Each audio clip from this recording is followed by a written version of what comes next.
మన మధ్యనే ఉంటాడని చెప్పి ఈ సందర్భం గుర్తు చేస్తున్నాం.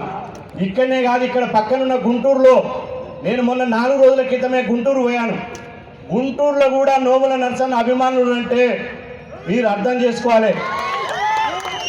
వచ్చేటప్పుడు తిరుపతి నుంచి ఒక మిత్రుడు ఫోన్ చేశాడు, ఎక్కడ పోతున్నాం అన్న అంటే నోముల నరసన్న అంటే, అన్న నా తరపున, మా ఆంధ్ర ప్రజల తరపున, బడుగు బలహీన వర్గాల తరపున, కోట్లాది మంది తరపున వారికి సంతాపం వ్యక్తం చేయమన్నాడంటే, ఒకసారి గుర్తుపెట్టుకోండి, రాజకీయాల్లో కొంతమంది ఆస్తులు సంపాదించుకోవచ్చు, అది సహజం. కానీ అప్తులను సంపాదించుకుంటారంటే అది కొద్ది మందికే సాధ్యమవుతుంది, పిడికెడు మందికే సాధ్యమవుతుంది. అందులో పిడికెడు మందిలో ఆస్తులు కాదు, అప్తులను సంపాదించుకున్న గొప్ప నాయకుడు మన నోముల నరసన్న. ఈ అప్తులు ఎవరు? ఇక్కడ కుటుంబమే అని మీరు అనుకుంటున్నారు. నోముల నరసింహ గారికి ఒక కుటుంబమే అనుకుంటున్నారు. వారి కుటుంబం అంతా ఇక్కడ వచ్చినటువంటి వేలాది మంది మీ అప్తులను సంపాదించుకోండి చెప్పి సందర్భం గుర్తు చేస్తున్నా.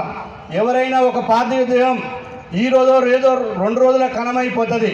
కానీ నోముల నరసింహన్న 3 రోజులున్న ఒక జాతరలాగా కడచూపు మేరకు లక్షల మంది కదిలొచ్చి ఆయనకు చివరిసారిగా ఆయన కన్నీటి నివాళులు అర్పించారంటే నల్లగొండ జిల్లా చరిత్రలోనే నోముల నరసింహన్నకు దక్కిన అరుదైన గౌరవం అని చెప్పి సందర్భం గుర్తు చేస్తున్నా.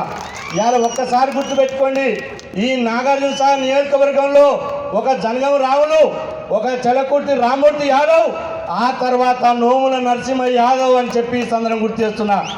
ఒక్కసారి ఇక్కడ ప్రభుత్వ పెద్దలు ఉన్నారు, ఈటల రాజేందర్ అని ఉన్నాడు, జగదీష్ రెడ్డి అని ఉన్నాడు, పెద్దలందరూ ఉన్నారు. కాబట్టి నేను ఒకసారి గుర్తు చేస్తున్నా, 30 సంవత్సరాల ఆయన ఉద్యమ జీవితంలో రాజీ లేని పోరాటం చేసినటువంటి ఏకైక నాయకుడు నోముల నరసింహ గారు.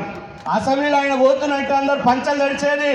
నోముల నరసింహ వస్తుందంటే చాలామంది ఆ రోజు ఉమ్మడి ఆంధ్రప్రదేశ్లో మంత్రులు, ముఖ్యమంత్రులు ఎవరు రాకపోయేది. బల్లాలు గుద్ది, కుర్చీలు ఇరగొట్టి, మైకులు ఇరగొట్టి పేదవాణి సమస్య మీద గలవిప్పినటువంటి గొప్ప నాయకుడు నోముల నరసింహయ్య. ఇవాళ అట్లాంటి నాయకుని చరిత్రను భవిష్యత్ తరాలకు అందించినటువంటి బాధ్యత ఉన్నది.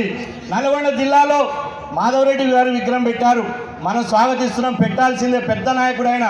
అదేవిధంగా ఇక్కడ కుడికాలం ఎక్కడమకాలకు పేరు పెట్టారు.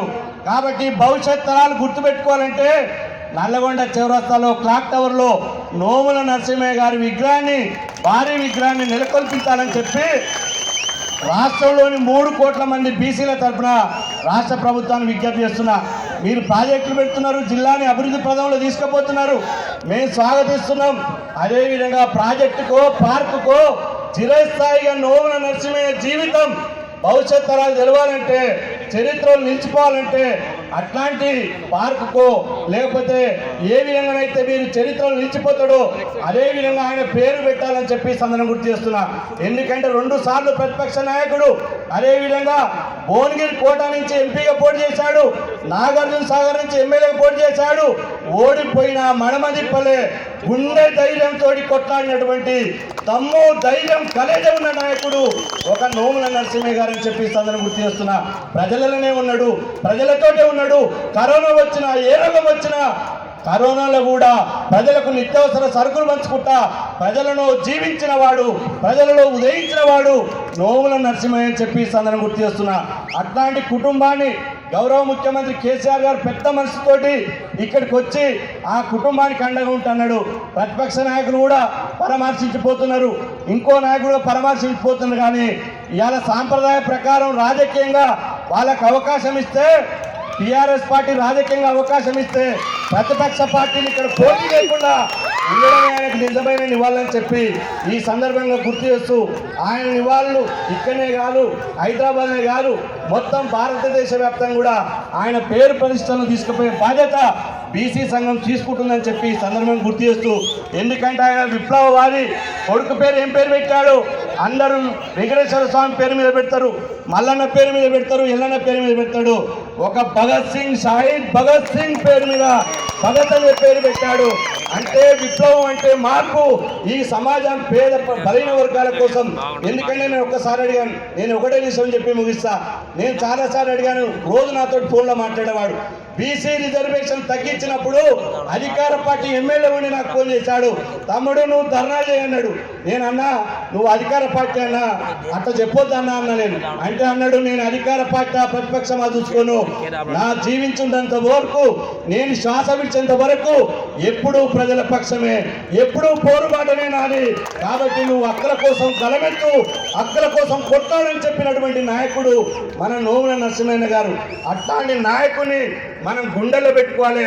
అట్లాంటి నాయకుని చరిత్రను భవిష్యత్ తరాలకు అందించాలని చెప్పి ఈ సందర్భంగా గుర్తు చేస్తూ, అట్లాంటి భగత్కు తల్లికి బడుగు బలైన వర్గాల సమాజం అంతా మొత్తం అండగా నిలవాల్సినటువంటి చారిత్రాత్మక అవసరం ఉందని చెప్పి ఈ సందర్భంగా గుర్తు చేస్తూ, ఈ చారిత్రాత్మక అవసరాన్ని ఒక జనగం రావులు, ఒక చలకుర్తి రామ్మూర్తి యాదవ్ ఆ చరిత్రను, ఆ వారసత్వాన్ని మనమందరం కాపాడుకోవాలని, ఐక్యంగా ఉండాలని చెప్పి ఈ సందర్భంగా మీకందరి విజ్ఞప్తి చేస్తూ ఈ అవకాశం ఇచ్చినటువంటి ఆ కుటుంబ సభ్యులకు, బంధుమిత్రులకు అందరికీ పేరు పేరున ప్రత్యేకంగా ధన్యవాదాలు తెలుపుకుంటూ, జోహార్ నోముల నరసింహన్న, జోహార్ నోముల నరసింహన్న.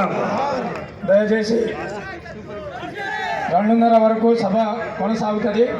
ఎవరు కూడా భోజనాల వైపు పోవద్దు. ఒకేసారి 3000 మంది కూర్చునే సిట్టింగ్ కెపాసిటీ